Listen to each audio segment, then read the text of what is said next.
आपके पास अक्षित, मैं आपके पास आऊंगा एक छोटा सा कमेंट में। शाइना, अब उसको मारोगे क्या, जेल में भेजोगे?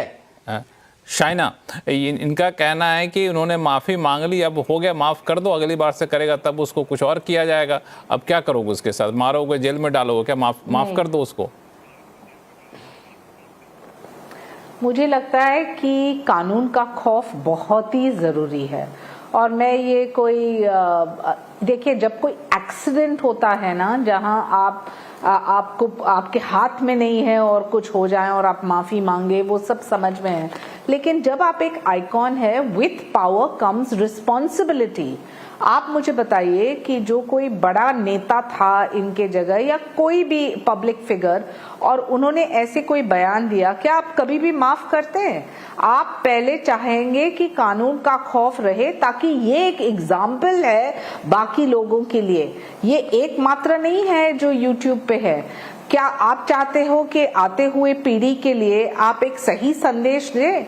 जहां मैंने इसलिए कहा, शुरुआती में मैंने क्या कहा कि मैं इतनी खुश हूं कि सोशल मीडिया में जो आउटरीच दिख रहा है, जो लोग एकजुट कंडेम कर रहे हैं, इस पूरे केस में कंडेम कर रहे हैं, उससे स्पष्ट रूप से पता चलता है कि आज भी हमारी संस्कृति सभ्यता तो बरकरार है। लोग सोच समझ रहे हैं, and why up in arms. जो उनको लगता कि हल्का फुल्का ऐसा कमेंट्री था तो छोड़ देते हैं, माफी मांगते छोड़ देते हैं। मैं नहीं बोल रही हूँ कि उनको जेल भेजो, लेकिन मैं जरूर बोल रही हूँ कि कानूनी तौर पे जो कार्रवाई कर रही है मुंबई पुलिस, एनसीडब्ल्यू जो कॉग्निसेंस ले रहे हैं, it has to be a case and study for the future. नहीं तो आप ऐसे ही छोड़ देंगे और कोई भी आपत्ति नहीं जताएंगे तो हर किसी को लगेगा कि अरे उनके साथ तो नहीं हुआ तो मेरे साथ कैसे होगा। Do you want him to go to मैंने jail? ये नहीं कहा सर, मैंने कहा Do you want him to go to jail? मैंने प्रावधान की बात के, मैंने कहा जेल। आप मेरे शब्दों को गोल मटोल मत कीजिए। मैं सिर्फ कह रही हूँ हालांकि ऐसा है कि इस पूरे मामले में हालांकि मुंबई पुलिस जो कार्रवाई कर रही है वो लेजिटिमेट है। जो एनसीडब्ल्यू कॉग्निसेंस ले रही है वो लेजिटिमेट है। आप आते हुए दिन में अब युवा पीढ़ी को क्या संदेश दे रहे हैं? आप वही दे रहे हैं ना कि अरे उन्होंने कुछ कहा, उन्होंने माफी मांगा, उनको छोड़ दिया। उससे ज्यादा कानून का खौफ आते हुए दिन में आवश्यक है, खौफ आना चाहिए। और वो दृष्टि से जो आपको लगता है कि नहीं उन्होंने माफी मांगा, अभी छोड़ दो, अभी आगे बढ़ो, अरे you are a role model, you come with a sense of responsibility. और जो पॉजिटिविटी आप स्प्रेड कर सकते हैं, नेगेटिविटी नहीं। और आपको लगता है कि चलो, want to be done? What do you mean? What do you want? What do you want? everyone in society to speak up You want him to be afraid? which is exactly what people have done. उनको दंड, Afraid of what? उनको दंड मिल चुका है, उनको दंड मिल चुका है। ये दंड है, ये दंड है। As should every parent want. I know, but ये दंड है। He has been punished, उनको दंड है। So it's not a question about him versus us. I know, but उनको दंड मिल गया। एक मिनट मानवी को जोड़ना चाहते हैं, मानवी को जोड़ना चाहते हैं। शाइना एक मिनट मानवी को जोड़ना चाहती हैं।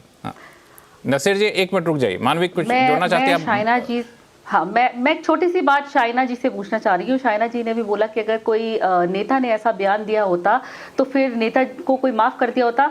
तो मैं उनको ये बोलना चाहती हूँ कि कंगना ने एक बयान दिया था कि हमें आज़ादी 2014 के बाद मिली है, लेकिन उसके बाद भी कंगना ने माफी नहीं मांगी। तो इसके बारे में आप क्या कहना चाहती हैं? और एक और बात, जब विपक्ष में नीतीश कुमार थे और देखिए नहीं, देखिए ये तो कहीं ना कहीं तौहीन है। आप स्वतंत्र सेनानियों की इतनी कर रहे हैं, these are not apples and oranges, आप मिक्स अप कर रहे हैं। नहीं, जब एक राय मत हो सकता है एक मुद्दे पे, आपकी सोच विचार हो सकती है एक मुद्दे पे, लेकिन अश्लीलता और vulgarity is not an explanation. एक कमेंट करा, वल्गैरिटी और अश्लीलता is not an explanation. Shaina ji, और मुझे अफसोस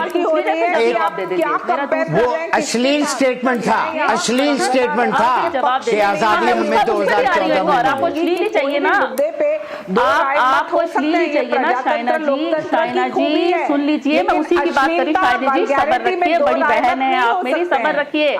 शाइना जी सुन तो लीजिए, शाइना जी सुन तो लीजिए। आप तो रेलगाड़ी की तरह बोल रही हैं। शाइना जी सुन लीजिए। शाइना जी, मैं ये कहना चाह रही हूँ कि नीतीश कुमार का जब बयान था कुछ महीने पहले, जब वो विपक्ष में थे और उसके बाद आपने अपनी पार्टी की टिकट दे दी, तो फिर उसके बारे में क्या कहना चाहेंगे? उन्होंने भी तो एक ऑब्सीन बयान दिया था। कितना वल्गर अलग है, आप समझ लीजिए। वो अश्लीलता नहीं थी उस वक्त। अरे देखिए उस वक्त उन्होंने ये सबसे बड़ा सवाल उठता है। बिल्कुल यही सबसे बड़ा सवाल भी हमारे डिबेट करने का एक मकसद ये भी है कि अश्लीलता की सीमा कहाँ रखी जाए, कौन सी वो लाइन हो जिस लाइन को पार करेंगे।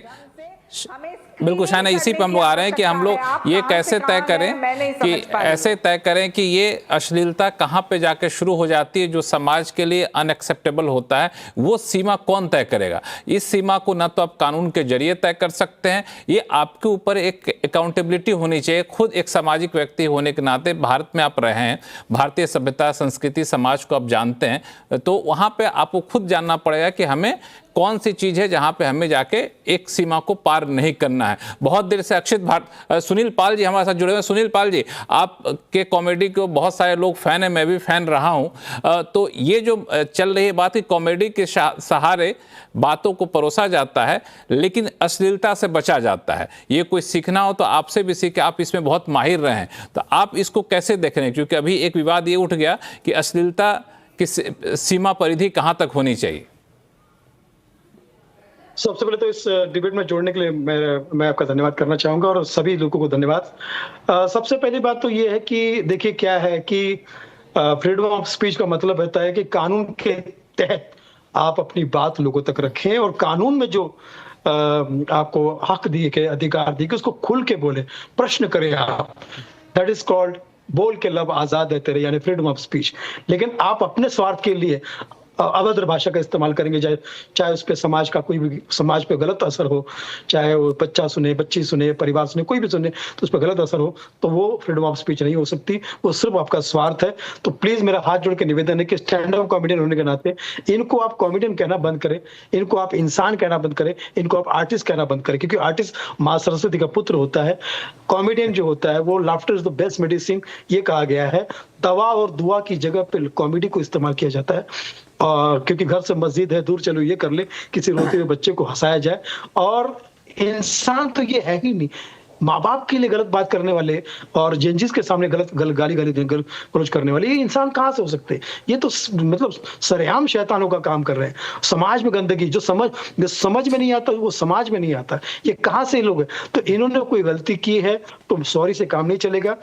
ये गलती बाकायदा आगे चल के हमारा नुकसान कर सकती है, हमारा तो कर ही रही है, स्टैंड अप कॉमेडी को तो कर ही रही है। आज समाज पता नहीं इनके कौन से लोग सुनने वाले, देखने वाले जो इनको देखते होंगे, क्योंकि हमको तो जहां भी मैं शो करने जाता हूं लोग डरे हुए हैं कि सुनील जी हमारे शो में कॉमेडी में गाली मत देना, वल्गैरिटी मत करना। अरे हम नहीं करते। बोले नहीं अभी सब तरफ। तो इन्होंने इतना डरा दिया है लोगों को, समाज इतना डर गया है कि अब प्रॉब्लम होने लगी है अच्छा कॉमेडी करने वाले को।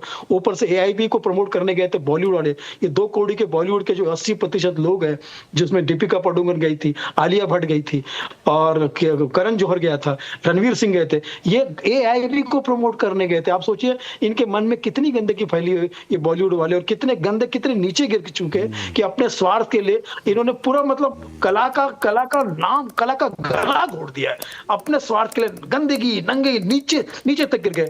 इससे ये होगा कि अगर इनको सजा नहीं मिलेगी, इन्हें आतंकवादियों की तरह अगर ट्रीट नहीं किया जाएगा, तो आगे चल के आतंकवादी उनको भविष्य खराब कर दिया जाएगा। और जो इनको सपोर्ट करता है, जैसे ये सफेद बाल वाला बुद्धा सपोर्ट कर रहा है, उसको भी पकड़ के मार देना चाहिए और सजा दे देनी चाहिए। ये आदमी नशीली आदमी है, इसको दोबारा किसी डिबेट में मार देना चाहिए। धमकी दे रहा है भैया तुम्हारा मेहमान, धमकी दे रहा है ये आदमी। ये व्यक्ति